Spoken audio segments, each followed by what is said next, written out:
Welcome back to the Pistol Report. My name is John Francis. I'm the Senior Instructor for Archangel Technologies. And today, we're going to wrap up our handgun series on just a little talk about range etiquette, range gear, and where you're going to shoot. So before we get started, let's do those 4 rules of gun safety. The gun is always loaded. Don't put your finger on the trigger until you're ready to shoot. Know your target and what's beyond it. And don't let the barrel point at anything you're not willing to destroy. Now that we have that, what we're going to discuss is wherever you go shoot, whether it be a formal indoor range or a formal outdoor range or a public range where you can just go out into a remote area and shoot, let somebody know where you're at. That way, if you set a time and they don't hear from you, they can try you, and if they don't reach you, they have an idea of where you probably went. Because going out to some remote shooting ranges is sketchy. Sometimes, because there's no range safety officer and it's just open to the public, you might have people out there drinking and shooting, having fun. If you pull up and you see that, just leave. If there's a lot of people within close confines, it's not worth it. So remember, always have your range bag with your safety gear. Eye protection, ear protection, and the most important lesson I've ever taught on any of these series is situational awareness.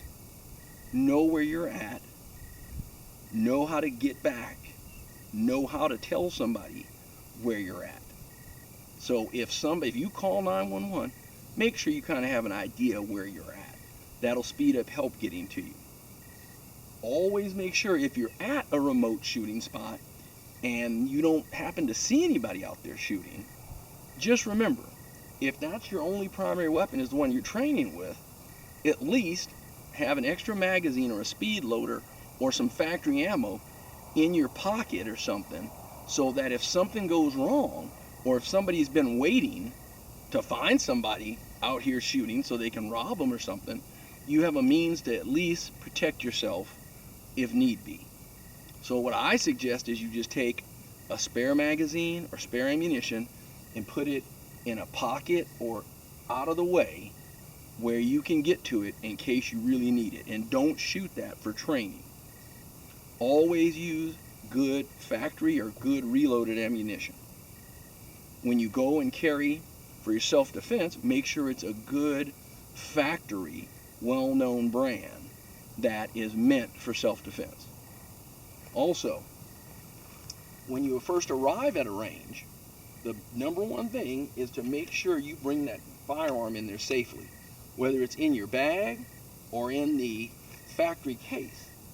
Make sure when you unbox it, or if they say, hey, we need to look at your firearm before we give you a lane to shoot in, make sure it's locked open. And I would suggest going out and getting some chamber flags.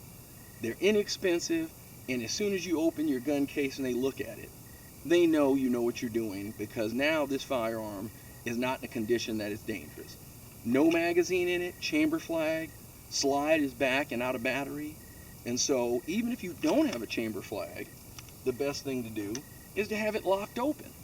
Now some people will go in and have it in a closed condition, no magazine in it. Make sure that if somebody says, let me see your firearm, you don't take it out and wave it. Keep it in a safe direction. Down is preferable. Lock it to the rear. Show them there's nothing in the magazine well and nothing in the chamber.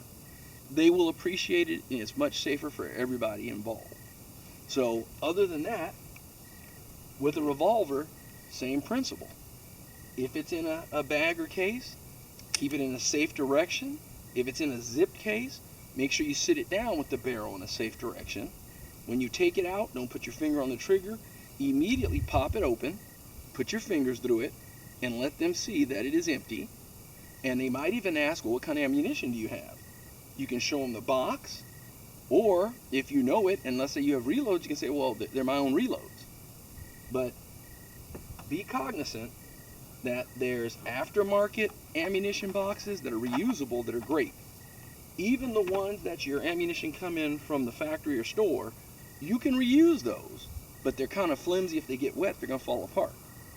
And make sure you have, I just use a tool bag, extra mags, oil, gun cleaning kit, a rag, maybe even a mat to put your gun on to clean.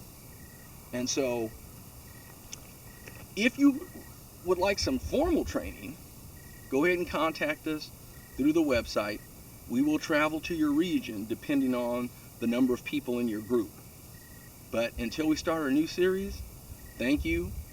This is John Francois, and have a good day.